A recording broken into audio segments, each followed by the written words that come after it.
जैसे पहले भी बताया था मैंने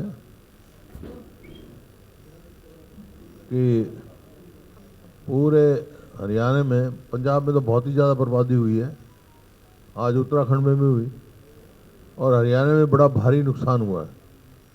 और इस नुकसान का कारण केवल ज़्यादा बारिश नहीं है, बारिश ज़्यादा हुई है अब के, कोई गॉड मेड नहीं है, मैन मेड है हरियाणा में तो, क्योंकि कहीं भी कोई प्रिकॉशनरी मेजर्स नहीं लिए गए।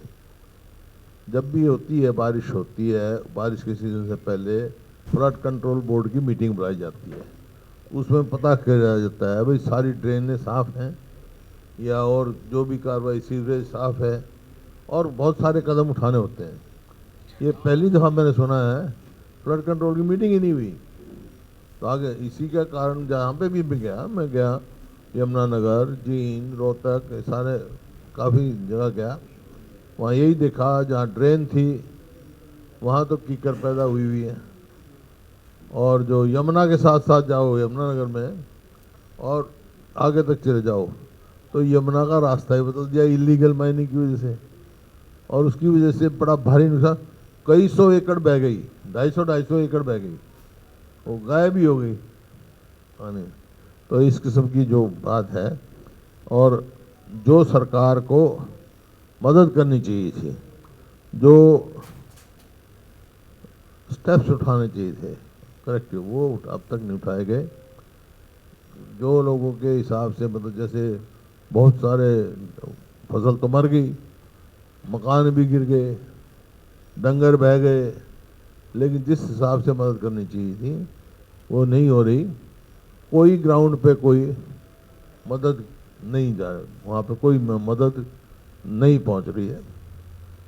जो इंश्योरेंस है या किसान का जो नुकसान है वो बहुत ज़्यादा है। और ये पोर्टल का चक्कर डाला हुआ है, क्षतिपूर्ति पोर्टल चला दिया है। अब ये स्पेशल गिरदावरी का ऑर्डर क्यों कर रहे हैं 1 महीने के बाद? कितने दिन से हम कह रहे हैं कि स्पेशल गिरदावरी कराओ, मेरे समझ में नहीं आता। जब किसान पराली का समय आता है, पराली जलाता है, जब तो सैटेलाइट में धुआं दिखाई जाता है इनको, उसके बेस पे चलान कर देते हैं, और पानी नहीं दिखा इनको सैटेलाइट से। तुरंत राहत देनी चाहिए थी। जैसे 95 में वो फ्लड आया था, हम केंद्र का मंत्री आया, फ्लड इंतजाम किया, और तुरंत कैश जो है कंपनसेशन दिया था। और ये अभी तक डिलेइंग टैक्टिस है, कोई ना किसान को मदद दी गई अभी, ना और कोई। और जो अनाउंस किया इन्होंने कि हम 7,000 से लेके 15,000 रुपये कर देंगे किसान को, ये किसान के साथ एक मजाक, बद्दा मजाक किया इन्होंने कि भाई आप देखो, जो पूरी फसल खराब हो गई और बहुत सारी जगह तो अगली फसल बोने की भी कोई उम्मीद नहीं है। अभी जिस जमीन का ठेका 60 से 70,000 रुपये ठेके पर जाती है, उसको आप 7,000 या 8,000 या 10,000 या 15,000 रुपये कंपनसेशन, क्या मायने है? और जो थोड़ी बहुत बच गई, जो उनकी यील्ड कम हो जाएगी, यील्ड ही 20-20 हज़ार प्रति एकड़ कम होगी। तो ये किसान, इनको करना चाहिए पूरी तरह से, उनको कंपनसेशन देना चाहिए। और जैसे मैंने कहा, ड्रेन साफ नहीं की, और अमृत योजना का घोटाला खुल के आया हुआ है, सीवरेज ही साफ नहीं हुए शहरों में।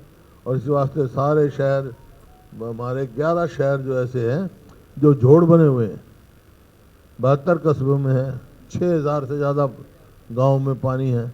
तो ये जिस प्रकार से राहत कार्य होना चाहिए वो इस सरकार ने नहीं किया। और आपने जैसे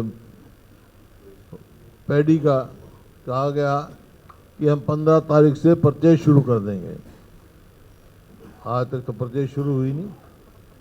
लोग पैडी मंडी में ले जा रहे हैं, कोई खरीद नहीं हो रही।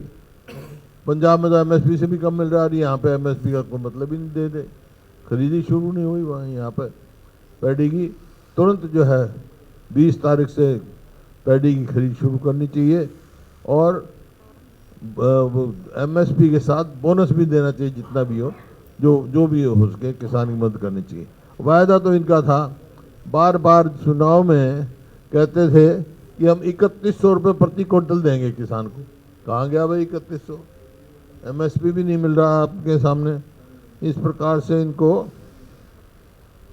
अब पैडी की जो ये राइस मिल्स हैं वो पलायन कर रही है हमारी। क्यों? क्योंकि मार्केट फीस 4% कर दी और वहाँ दूसरे प्रदेशों में कम है, तो ये भी एकदम रिड्यूस करनी चाहिए, 1% करनी चाहिए। हमने तो एक ऐसा भी समय था 0 कर दी थी मार्केट फीस, अभी उन्होंने 4% कर दी, तो उससे प्रदेश का भारी नुकसान जो उठाने का हो रहा है। अब